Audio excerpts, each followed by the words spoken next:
Hey guys, so today I'm working in the vegetable garden, treating all of my vegetables for any potential insect problems that might pop up. You can use this before they even start or once you see signs of insect problems, but it's completely organic. You don't have to worry about using any type of harsh pesticides that might get consumed. So this works on fruit trees, berries, vegetables, anything you might have growing in your garden, even ornamentals. Let's head into the greenhouse and I'm going to show you how to exactly make this really simple recipe that's going to keep your vegetables completely insect free. So guys, as you can see, I use this extremely large 4-gallon backpack sprayer, and that's because I have a much larger garden. Even outside of this garden, I have vegetables planted in other areas. I have fruit trees, I have vines, berries, everything you can imagine spread across 2 acres. So depending on what size garden you have, you might need something like that. I'll put a link in the description to that type of sprayer. Or if you just have a balcony garden or small patio garden, or if you live in an apartment and you're growing on just a very, very small area, you can use something like one of these solo sprayers. I'll put a link to that as well. But this recipe is super simple to put together. It's basically a 7-page recipe that I've made a PDF for, and it's really simple to do. You can go to my Patreon and download it. You can save it to your device, or you can print out a hard copy like I have here. If you're a member of the Patreon, paid member, you get it absolutely free along with all the other PDFs I've created. If you just want to buy it outright, you can do that as well if you don't want to become a member, but that's always appreciated. Anybody who joins the Patreon, I really, really do appreciate it. So let's get started on putting this super simple very, very clean insect control method together. Now I want to give you a quick summary of how to apply it, or what's the best practice when applying this. You want to do this on cloudy but dry days, and also you don't want to do this in the middle of the day if it's a sunny day. You want to do it early morning or late afternoon, but if you've got a cloudy day that's occurring all day long, you can do it any time of the day, but we just want to stay out of the time of day when plants are most stressed. So just remember, you want to avoid that intense midday sun when you're applying this to your vegetables. Now that's the do's. Now let's talk about the don'ts. You want to do this when it's going to be maybe a day or two without rain, because then that's going to wash a lot of this product right off of your plants, and it's not going to be as effective. Another thing is, if you have a lot of pollinators coming into the garden, wait and allow that process to take place. Usually you'll see just a lot of bees and honeybees and things like that going in, because that can affect those as well. This is going to be more effective for the tiny things like whiteflies, mites, and things like that, but it can harm larger insects. So we just want to avoid putting this when you see a lot of pollination taking place. Also, as I said just a second ago, not when there's a scorching sun out. We want to do this early morning, late afternoon, and make sure there's not about to be a heavy rain, because it's going to basically just wash all of your hard work down the drain. Now, one of the biggest things that a lot of people fail to do when they're treating for an insect infestation or a potential one is they fail to spray under the leaves. And this large sprayer and the small solo sprayer has the ability to flip up like that, and you can spray from the undersides there. So remember, you're not just spraying just the top of every leaf, but you're spraying the undersides as well. Just a nice misting coat. You're going to do that. That's going to help any eggs that are under there or any insects that are hiding. So just remember, you want the type of sprayer where it just makes it easy to spray underneath. It's really hard to do that when you have one of those hose-in sprayers where it just sprays a broad spray. You may get great coverage on the top of every plant, but miss all of the places where the insects are hiding. So just remember, whatever type of sprayer you do opt for, make sure it has the ability where you can just do an easy spray like that from underneath. Now, if you see that you're having an active pest problem, the frequency of this is going to be about every 3 days for 2 solid weeks. And then you want to check the plants the following day to make sure that you've knocked down some of the insects that are hiding there, or there's absolutely visible.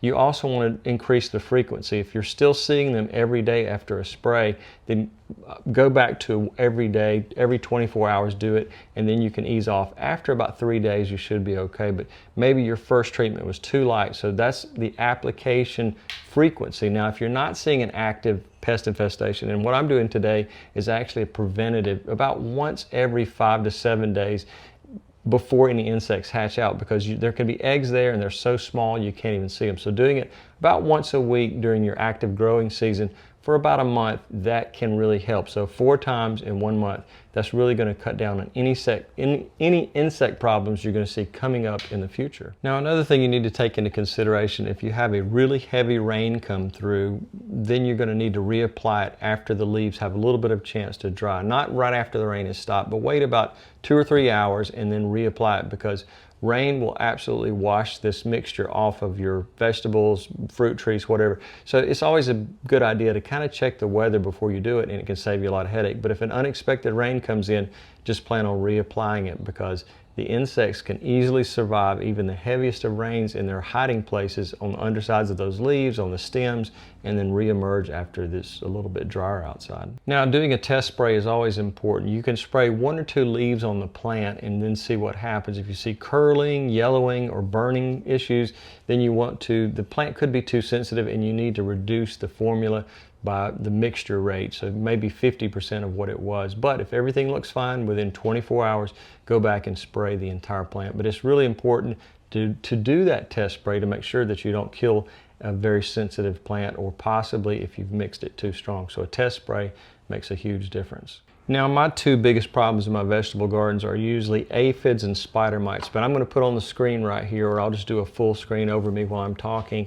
6 of the most common insects that you're going to find around your vegetable garden and sometimes around your ornamentals, that how to treat them and what to do. It's going to give you how to do it and then how the frequency should be for each one of those. So take a look at this, pause the screen and just take a look at it, or go to the PDF in the Patreon and you can download that and you'll have a better idea of exactly what I'm talking about. Now, it's not limited to those 6. There can be additional insects that it will control as well. So I often get this question about storing the product. I always recommend using it, make just enough where you can use it that day. But if you do need to store it, you find you've made too much, you can store it for about 3 to 5 days. Store it in a cool place, leave it out of direct sunlight, but I would recommend that you use it all up in one treatment. And I know sometimes I have a tendency to overmix things and then I've got too much. So you can store it up to 3 days, but I would recommend getting it done all at one time. Now let's go through all the items in this recipe. And so there's some things that you can alternate. You can use different things. Like, a lot of people do not like using Dawn dish detergent in their garden, even though it's a very small amount. I would say the best thing you can use is a Castile soap. You can buy it online in this size, or even a smaller size bottle like that. If you don't have Castile soap at your local store, you can use something that's a little bit safer, like a Johnson's baby shampoo. Another thing that you can use is the cayenne pepper. That's the next ingredient. And if you don't have cayenne pepper handy, if you had red pepper flakes, you could do that. A lot of times, I've done this in the past, I'll put something that might possibly clog the sprayer in one of these very ultra fine mesh bags. I use these on my persimmon trees and my other fruit trees to keep insects, once they've started growing, stop them from getting into it once they finish the flowering stage. The next ingredient is going to be garlic powder, and then vegetable oil, any type of vegetable oil, and some very pure water. Remember, don't use hot water in this, just use lukewarm water. Don't use refrigerated water, and make sure that if you are using tap water that you ran it through a filter.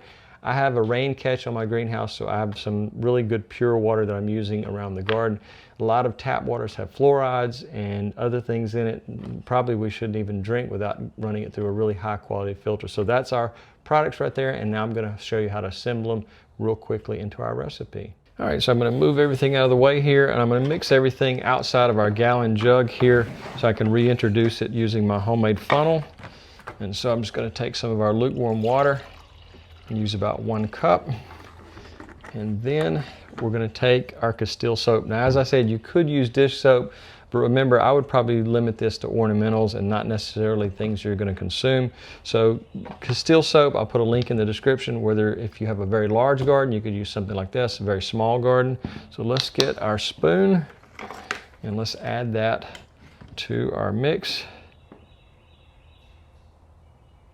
And make sure you stir this so it mixes well, so you can make sure that you don't clog your sprayer with a very thick or clumpy portion of any of our ingredients here. So mixing is very important. Now I had to go back and add a little bit more because I used the wrong spoon. Remember, that is 1 tablespoon of our Castile soap in our mix, in our lukewarm water. And remember, we're not using this concentrated form, but we're going to reintroduce it back to the bottle. The next thing we're going to use is our vegetable oil.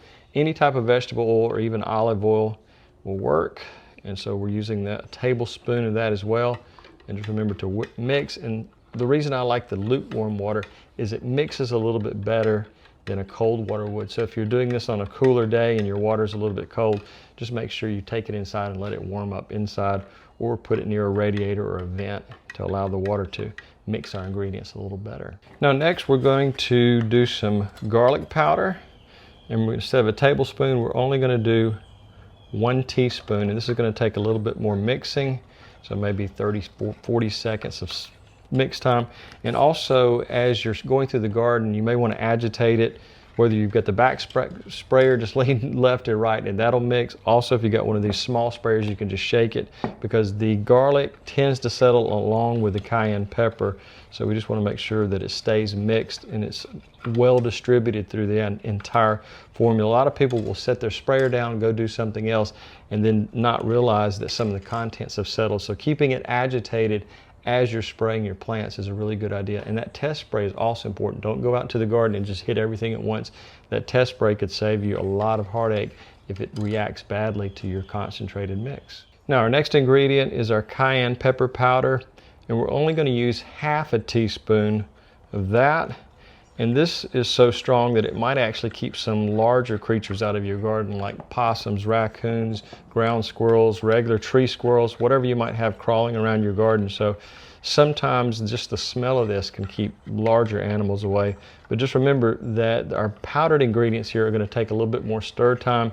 So once you reintroduce it back to your gallon jug, shake it, and I think, again, as I said earlier, lukewarm water will mix quite a bit better. Now I nearly forgot about one of my favorite ingredients in the garden, and that's baking soda. We're going to use 1 teaspoon of baking soda in our mix. Make sure I get this a little bit clumpy in there, because it's been in the greenhouse, a lot of humidity over the last few weeks. So we're going to do 1 teaspoon of baking soda, and this may take a little bit more stirring to get it to mix properly. When we put it back in here, I'll give it a vigorous shake. So that is our ingredients that we're going to use. I forgot to mention the baking soda earlier. And if you look at the PDF there, I'll give a much more detailed reason why each one of these works, for those people who are really wanting to know the whys, not just the how. So we're going to reintroduce this back to our bottle. I'm going to take our homemade funnel here, and we're going to pour this carefully and try not to make a big mess. And I still see a little bit of clumping there in some of the ingredients, so I'm just going to give it a pretty vigorous shake to make sure everything is completely mixed before we use our sprayer. And like I said, whether you have a large garden or a small garden, that can just depend on what size sprayer you use. I'm going to go back and do some spot spraying that I missed earlier, and some plants that are planted outside of my normal vegetable area. And I'll talk for just a minute about the best application method. Now, I talked about application method earlier, but I'm going to tell you my own personal way, and it's kind of a secret way that I use, is I put a headlamp on my head, and then at night I come out and do an overall spray, because a lot of insects become much more active at night. So if you have a headlamp and you don't mind going out in your garden late at night, or you're not afraid of any creatures or animals, snakes, or anything that might be out there, doing a nighttime application after maybe an hour, hour and a half after it's become dark, that's when insects can really become active. So that's kind of a little secret extra tip that I'm giving there, that sometimes gardening can even happen at nighttime. So guys, as I said at the beginning of the video, you can download this PDF if you're a paid member of the Patreon. You can buy a copy of it, save it to your phone, your iPad, your laptop, or just do what I did, just print out a hard copy of it and you can just file it away there, keep it in your greenhouse, your storage shed, potting shed, wherever you might want to. I love keeping things on paper because I tend not to trust my devices, as they've died in the past and then I lost a lot of data that way. So having a hard copy is always great. If you don't want to become a member of the Patreon, you can just give me a thumbs up, and I really would appreciate that. Becoming a member on YouTube, that's also a great help to me as well, because it helps me spread my videos far and wide, and I really appreciate it. So this is a really humid day today, and it's an excellent day to do a treatment like this. So that's why I'm trying to get ahead of any insects that come out, because my roses are already showing signs, if I can get that out, showing signs of aphids covering them. So it's really an important time to do early spring, maybe mid-spring is where we're at now. So guys, I really appreciate it. If you have any other questions, just leave a comment down below. If you're a member, I'll put you to the front of the line. So guys, thanks so much for watching. Have a great day.